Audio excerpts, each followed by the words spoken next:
Hello, everyone, and welcome to this very first episode of The Logos, the life of light, love, and logic. And so in this very first episode, we actually just want to take a little bit of time to introduce us to the concept of the Logos.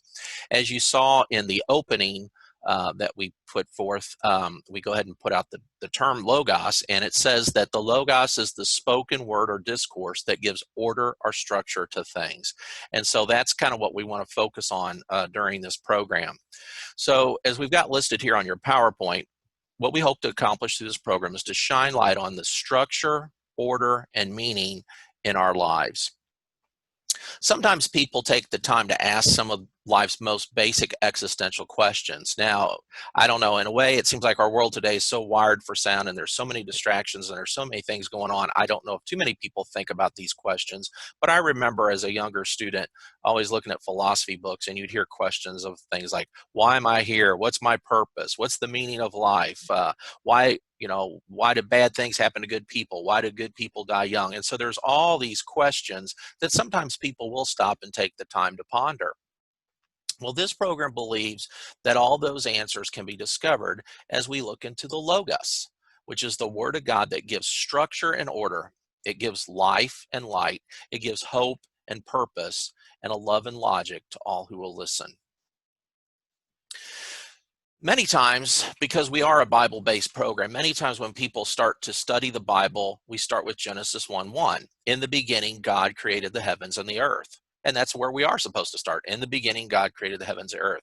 But I find it interesting that after encountering God who became man in the person of Jesus Christ, the Apostle John actually gives us even a little bit further insight into the beginning. So if you look at what John says, he says, in the beginning was the Logos, and the Logos was with God, and the Logos was God. The Logos was with God in the beginning. Through the Logos, all things were made. Without the Logos, nothing was made that has been made. In the Logos was life, and that life was the light of all mankind.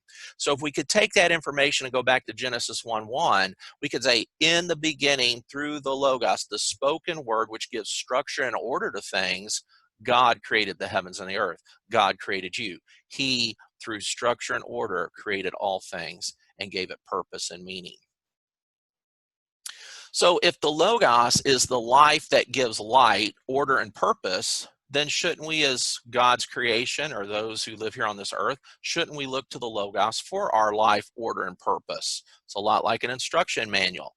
You know, if you want to know how something works and why there's problems or why there's issues, you go to the instruction manual. It tells you things. And it's kind of like that in life. If we truly want to find the life that is life, why don't we go to the Logos? Now, I suppose a question that might pop into somebody's mind is, well, you're talking about God, you're talking about religious things, and we don't even know if God exists. And also, there's people out there who really question the existence of God. So when we start talking about the Logos, this really has no meaning to them. Now, for me, I find that to be an interesting question. Some people would say that the Bible presumes the existence of God. So when it says, in the beginning, God created the heavens and the earth, there's kind of this assumption that everybody believes that. Well, actually, the writers of the Bible don't only presume the existence of God and assume that everybody believes in God. They actually boldly proclaim and affirm the existence of God. There is no question. God does exist. Does he exist? Well, actually, you know the answer to that question. If you'll be honest with yourself, does God exist? You know the answer to that question. The question most of us ask is, do I believe God exists? So it's not does God exist or not, it's do I believe whether God exists or not. Now, there is a truth to God's existence, whether we believe God exists or not. Regardless of what we believe, there is a truth to God's existence. So what is truth? Truth is that which exists, that which is reality. Truth exists whether we believe it or not. Now, I know I've said that several times, but I really want to emphasize that. Truth exists regardless of our opinions. Truth is all about what exists, what is. Now, my opinion does not change the truth or reality or existence of anything. Now, we live in a culture that says truth is relative. You've probably heard that before. Maybe you've thought that before. Well, truth is whatever you make it out to be. You know, you believe this is truth. I believe that's truth. No, what you're actually talking about is your opinion or your perspective of a truth. But truth exist regardless and outside of how we feel about it. So truth is not relative. It's our opinions and our beliefs and our worldviews and our perspectives that sometimes are relative or can go back and forth like the winds and the waves. For example, you can take any topic in the encyclopedia. I can take out Encyclopedia Britannica, point my finger, turn to the page and point the finger, and there's a truth about any topic in it. For example, who's the first president of the United States? George Washington. That's a truth. Now, we all may have different opinions about George Washington, okay? But the truth is George Washington was the first president of the United States. Now, when I'm recording this video, Donald Trump is the 45th president of the United States. That's a truth. He's the 45th president of the United States. Now, there's all kinds of opinions about Donald Trump. There's people who love him. There's people who hate him. But those are opinions. There are truths. And so there are always truths about anything. So again, I would just want to emphasize, everything has a truth and everyone has an opinion of the truth, but our opinions cannot change the truth. I give you some examples here. There's a truth of what happened to Amelia Earhart, whether we discovered or not. And some of you are familiar with that. She flew across the Pacific Ocean, disappeared. I think I've read, maybe her plane's been discovered, but what happened to her? There's all kinds of theories. We really don't know. But guess what? There is a truth of what happened. There is a truth. There is something, whether we find it or not, whether we believe it or not, there is a truth. There's a truth of what happened to the dinosaurs. How did they become extinct? Again, because we're many years removed from the dinosaurs, we can speculate, we can look at evidences and come up with theories and ideas, but do we really know? No, because we weren't there. We were not there to see them become extinct. So, but there is a truth of what happened. I've got down here, there's a truth to what happened behind the scenes in the assassination of John F. Kennedy. That's one of those things, if you love history, there's all kinds of speculations about. Yes, we have certain truths. We know certain, Lee Harvey Oswald shot him, I guess. That's what we think, okay? But there's a real truth of what happened there. There's a truth whether global warming is real or not. Again, that's a controversial issue. Is it real? Is it maybe being fabricated? Is it being exploited to some degree? I don't know, but there is a truth, okay? Regardless of my opinion, there's a truth about UFOs, and there's a truth to whether God exists.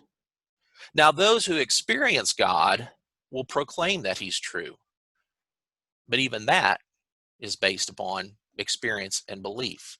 I like what St. Paul said. St. Paul says, in this life we know in part. And I like how he says, we know in part. We know God exists if you experience God, but we also have to wait until we get to the other side to really fully see the fullness of God.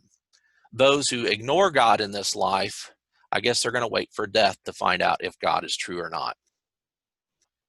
So when John and Moses and other writers in the Bible speak of the Logos, they're not just presuming or assuming that we believe in God. They declare it's true. The Logos exists.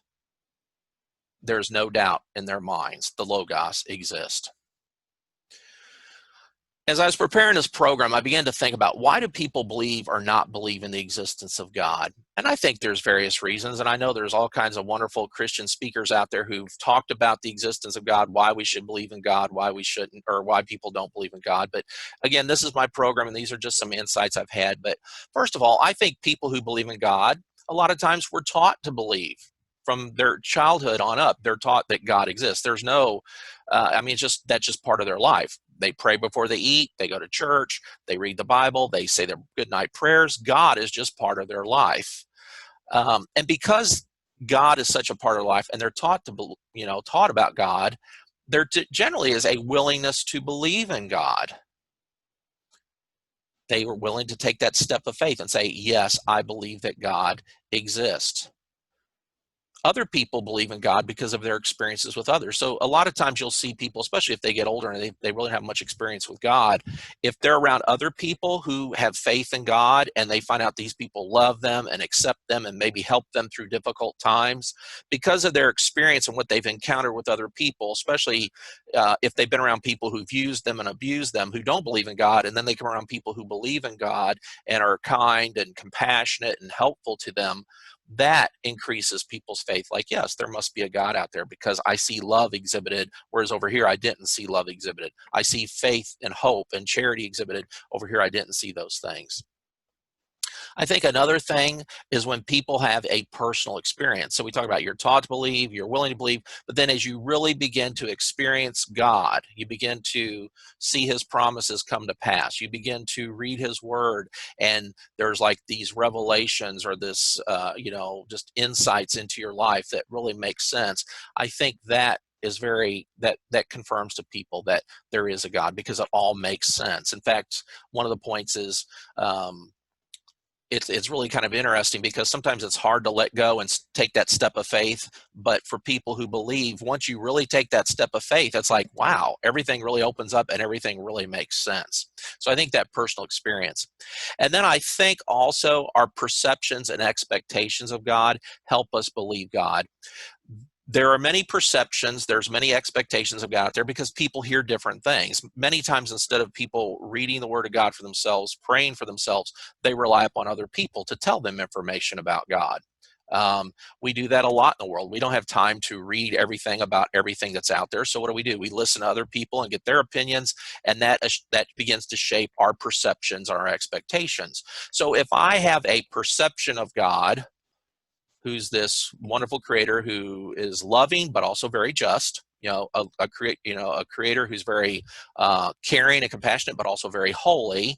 And then I also have this perception that everything revolves around God, like he is truly the center and everything revolves around him. His purposes, his plans will be fulfilled, and I'm just a player on the stage, and I'm just playing a role in God's purposes. If I have that kind of expectation, when difficulties come, when trials come, we begin to see that everything truly is all about the Lord, and we can. I think our faith can grow through that, even though it's difficult, because we say God is going to get us through. Because in the end, God does have a purpose. God does have a plan. In the end, God is victorious. Now, it's really interesting because the things I shared right here in this first column. Let's look at the second column. People who don't tend to have a faith in God or doubt the existence of God or question the existence of God, many times these people weren't taught about God.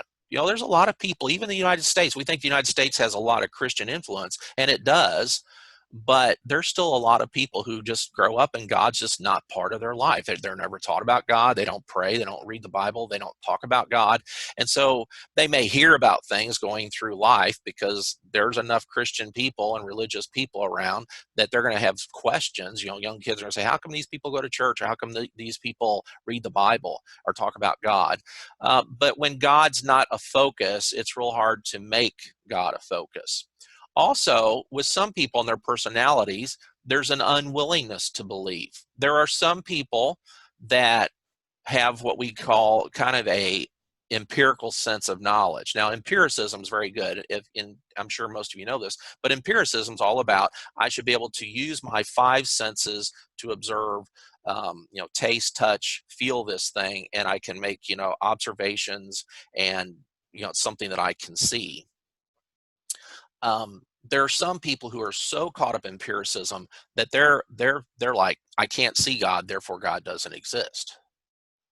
Which I totally understand that, but it's totally based upon empiricism. Now, the neat thing about empiricism is sometimes we get it caught in the this idea that science and religion are polar opposites, and that's the farthest thing from the truth.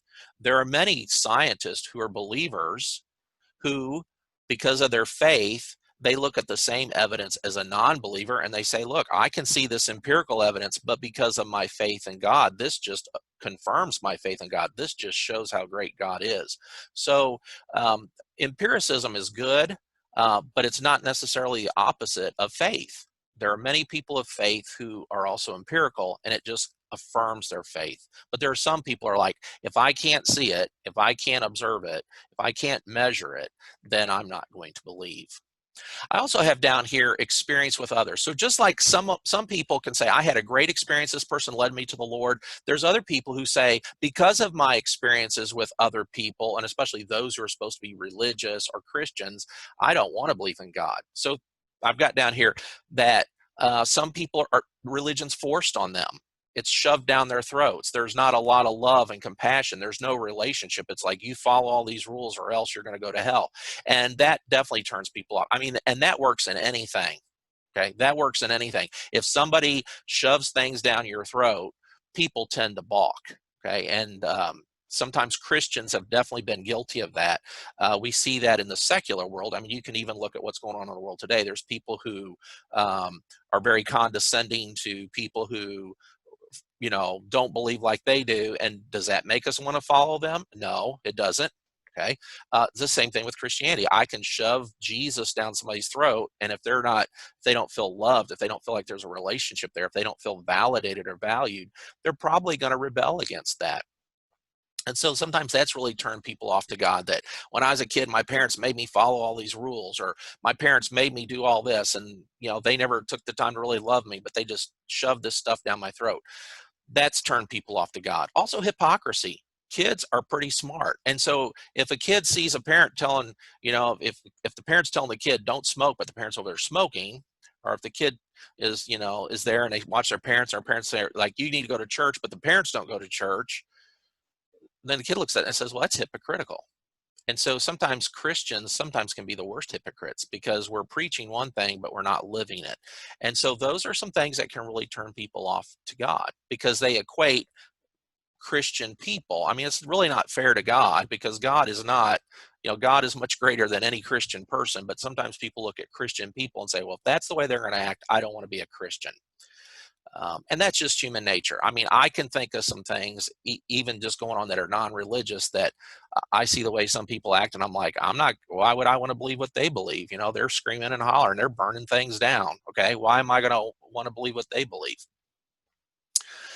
Also, we have distraction from personal experience. I really believe there are people who have some sort of an experience with God, who get cold in their faith, who actually fall from their faith or waver from their faith. And I think a lot of it has to do with distraction. So we can maybe have some sort of an experience, maybe we're excited, but because there's no reinforcement, or maybe we're struggling with certain temptations and there's nobody there to hold us accountable or help us through that, sometimes that distraction can get us away to where we become very cold in our faith. Maybe not that we are an atheist and don't believe in God. Maybe we just don't value God like we did at one time.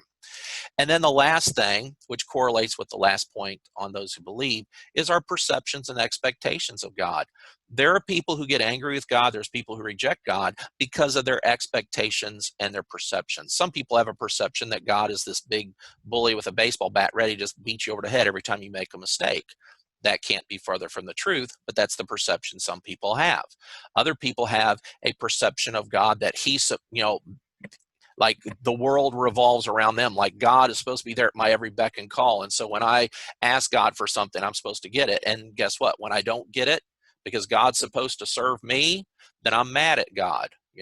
I prayed for God. I asked God to heal my mother, and she ended up dying. So where's God? Where was God at when I prayed to ask God to, heal my mother? That's because, whether we realize it or not, so many people have an expectation that God is there for us. Okay. And God is there for us. He cares about us, and he's going to take care of us. But when the focus becomes us and not God and God's purposes and God's plans, many times we're going to be disappointed, because we're looking at ourselves and our needs are not being met and we're not being gratified. And therefore we take that out on God and say, God, I don't believe in you. I can't, you let this bad thing happen, or you allowed me to be disappointed, or I didn't get what I wanted. And so there's people who get upset at God because of those. So those are just some things I wanted to share. Now, this is kind of an interesting thing, and I'm sure many of you have heard of this. Back in the 17th century, there was a philosopher by the name of Blaise Pascal. And Blaise Pascal had what he called his wager, or a matrix. And basically, this was just a logical appeal for people to believe. So if you could imagine just a little chart, and on one side of the chart, God exists. On the other side of the chart, God doesn't exist. And Pascal, thought this through. And of course, millions of people have thought the same thing. It's just he kind of gets credit for it. What if God exists and I really believe in God? So if God really exists and I believe, then I'm going to find his blessings. I'm going to find his joy. Even in the middle of trouble, I'm going to find his peace and his comfort, because I believe God exists. He does exist, and he's there to comfort me and lead me closer to him. Pascal goes on and says, okay, let's say God exists and I choose to ignore God. I either don't believe in him, I don't really think about him, I just kind of leave God out of the picture. If that's the case, then I'm going to miss out on the blessings and abundant life of God. So if God is promising to comfort me and he has promises to be with me and to guide me and to hear my prayers and to give me wisdom and to give me knowledge in tough times, if I ignore God, I'm going to miss out on all those blessings. So Pascal, again, just a logical appeal. If God exists and I follow him, there's many blessings. If God exists and I ignore God, I'm going to miss out on his blessings. But then Pascal does, he goes to the other side and he says, what if God doesn't exist? If God doesn't exist and I believe in a God, and of course, those who tend to be atheistic or maybe a little bit agnostic, some people, not all, some people are atheist and agnostic, are very kind and compassionate and understanding that there's people who are religious, but there are some people who are very militant and angry and like to persecute religious people. I mean, that's just a fact. There's several organizations out there that are always picking at believers, which I find funny, because if God really doesn't exist, it really shouldn't matter to them. Okay. I mean, I don't know too many people out there who get upset with little kids for believing in Santa Claus, that there's some guy flying around at Christmas. I don't see too many people out there saying, you shouldn't believe in that. That's crazy. But anyhow, my point is, if God doesn't exist, then those of us who believe in a God, maybe it's a false hope, but there is some sense of hope, and there's usually some sense of satisfaction. I mean, there's scientific studies out there galore that show that people who have strong faith usually deal with death better. There's all kinds of scientific studies that show that people who are going through sickness, and if they have a strong faith, they usually cope with that sickness better. People who have a strong faith tend to be happier in life. I mean, there's all kinds of studies out there that show those things. So Pascal would say, hey, even if God doesn't exist and I believe in him, even if it's false, even if it's a fantasy, even if it's a fairy tale, there's still some sense of hope. Whereas Pascal will say, if God doesn't exist and you don't believe in him, then you're just going to die and rot in the ground like the rest of us. Okay. The only thing is, you didn't have that sense of hope, even if it was false. You didn't have that sense of, some sort of gratification or satisfaction from believing that there was some sort of higher power there to meet your needs. So I find that interesting, because Pascal's just trying to throw out this wager and say, hey, how are you going to believe in your life? What are you going to do with your life? Now, as I think about that, I really want to emphasize, and we're about ready to wrap this program up, but I really want to emphasize that it's not only that we believe in God or in the Logos, but it's the intensity to which we believe. Now, I've got a little chart here in front of you, and it's a continuum. On one side of the continuum, you'll see the word theistic, and on the other side, you see the word atheistic. And of course, theistic means to have a belief that there's some sort of supreme being or God or all-powerful being that's at the center of the universe who put all this together. And there's various views about a theism, a theistic worldview. But generally speaking, from a Judeo-Christian perspective, there's some sort of supreme being who put all this together. Now, the opposite end of the continuum is what we call an atheistic perspective. Now, to be atheistic just means to leave out the concept of God or a creator. Now, there's people, that doesn't necessarily mean you're an atheist. There are people who are, quote, Christians or religious who have an atheistic perspective. I mean, I know all kinds of people who go to church and really don't think much about God other than on Sunday or when something goes wrong in their life. And so most of their life really is kind of live atheistically. They leave God out. And then I've got some percentages below. And so what I've got is, and I'm using America. I don't know about the whole world. America is a unique nation because of our freedom of religion. We do tend to have a stronger Christian basis than probably most nations in the world. But historically, now I think it was in 2017, the Pew pollsters came out with a big study, and so you got to, that's pretty recent. But I'm going to kind of combine what they had along with just historically and traditionally in America.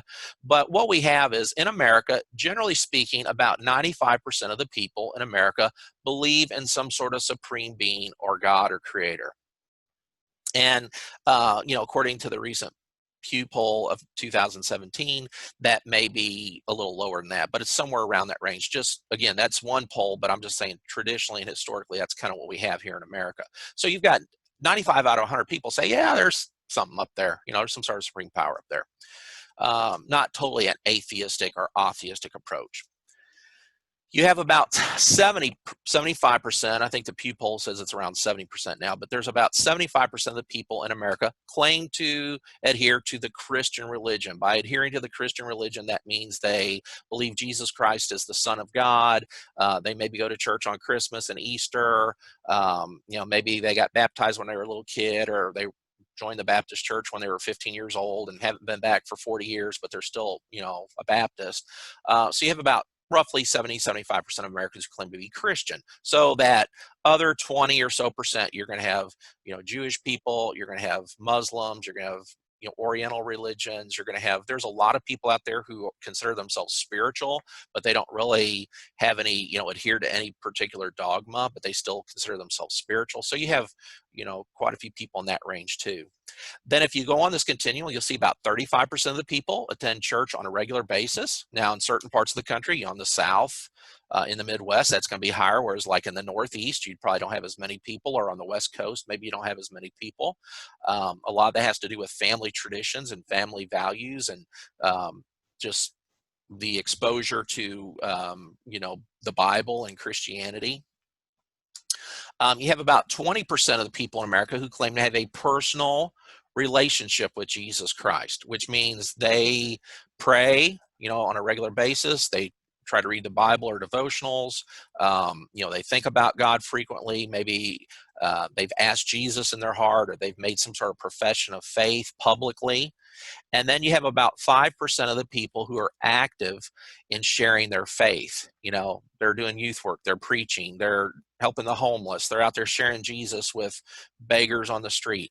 So about 5 people are really active about going around and telling people. And then it was really interesting. One of my cousins, who's a preacher in Indiana, he shared with me a statistic, and he said only about 2% of the people in America that go to church actually invite other people to church. So only about 2% of people in America actually invite people to church. So you have about 5% of the people who share their faith somehow, but only about 2% of the people actually invite other people to their church with them. So I thought that's interesting. I shared this with you just to really emphasize how it's not that we believe in God, but the intensity, because the stronger your intensity about the Logos, the life that gives light to the world, to all mankind, the stronger your intensity, the more you adhere to that, the more you will tap into the Logos. And this really makes sense in so many things. I know we live, especially in America, we live in a divided country. There's a lot of opposing views and different views. And if we could really tap into this, I think we'd understand why. Because people who have a stronger theistic perspective are going to believe certain things. People who have a stronger atheistic perspective are going to believe certain things. Anything, you can take the issue of abortion. People who have a stronger theistic perspective, who say, yes, God is the creator, he created all this, he created all life, he formed life in the womb, they're going to really struggle with saying, yeah, just go out and kill the baby. Okay, and that's how they would refer to it, killing the baby. You get somebody who is atheistic, who really maybe doesn't believe in God or doesn't think much about God. They're going to look at it and say, well, that's just some tissue. That's a woman's body. That's just some tissue. And until it comes out of the womb and starts breathing and crying, it's just, we can get rid of it. Okay, people are they can argue till they're blue in the face, but if somebody doesn't really have a strong faith in God and, God the creator, they're more likely to say, hey, to me, it's a woman's choice. This is just, it's a convenience. People who are strong in their faith are probably going to be against it. Look at the role of government. Look at what Jefferson, now I'm not saying Jefferson probably fits the bill of somebody who's a strong evangelical, but Jefferson had a theistic perspective, because what did he say? We believe that all men are endowed by their creator with certain unalienable rights, and that among these are life, liberty, and the pursuit of happiness. I mean, look what Jefferson said. Where do our rights come from? A theistic perspective says our rights come from God, and they're unalienable. By being unalienable, that means they can't be taken from God. If God gives you rights, there's no man big enough to take those rights away from God. Somebody has a more atheistic perspective. We don't include God. So where do our rights come from? Where do our rights come from if we don't think rights come from God? That's kind of a no-brainer. Your rights come from whoever's in power. And whoever's in power is going to be the wise guy or the smart person who's going to determine what's best for the rest of society. And so we even see this in America now. I mean, it's more intensified. Again, when I'm recording this, there's some controversy because a lot of Americans say, yes, God gave us our rights, and it's the role of government to protect those rights. But there's a growing faction that say, hey, they're leaving God out of it, and they're saying, hey, we're going to determine what's best for society. We believe that we're going to impose upon everybody else what we think's best for society. And so even the role of government. What about a businessman? If you have a more stronger theistic perspective, you're probably going to be a little more honest in your dealings because especially if you have a stronger theistic perspective, I've got to stand before God someday and give an account for my life. So the stronger your theistic perspective, you're probably going to be a little bit more honest, a little bit more, God sees me making this deal. God knows if I'm lying or if I'm fudging the truth a little bit. If this is just a little white lie, God sees it. If you have a weaker theistic perspective or if you lean toward an atheistic perspective, if I'm not worried about God, hey, if I can make a big sale, if I can sweet talk you, if I can just stretch the truth a little bit and make a big sale, that's okay. And so we can see this in every area of our life, how we treat our employers. If I don't have a very strong theistic perspective, I'll backstab and cuss and belittle and, balk at the job, whatever it is. But again, if I have a stronger theistic perspective and know God is asking me to honor my employer just like because God sees what I'm doing and I might have to give an account for my life, I'm probably more likely to be that employee that is going to try to be faithful and dependable and do what I'm told. So anyhow, as we kind of wrap this up, I just want to kind of conclude with this. A lot of people claim to believe in God. I mean, we saw the statistics. 95% of the people in America claim to believe in some sort of supreme power. Roughly 75% of the people claim to be Christian.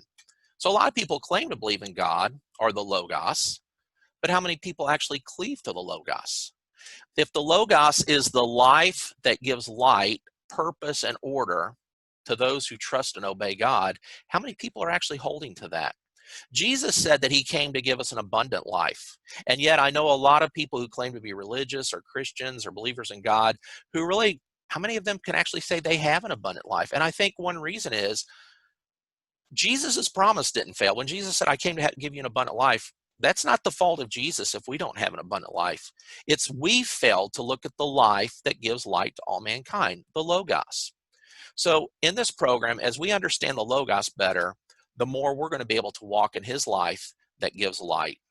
I want to thank you for joining with me this first episode. If you have any questions or comments, please feel free to shoot me an email at thelogos.lightlovelogic@gmail.com. It's right there on your screen, thelogos.lightlovelogic@gmail.com.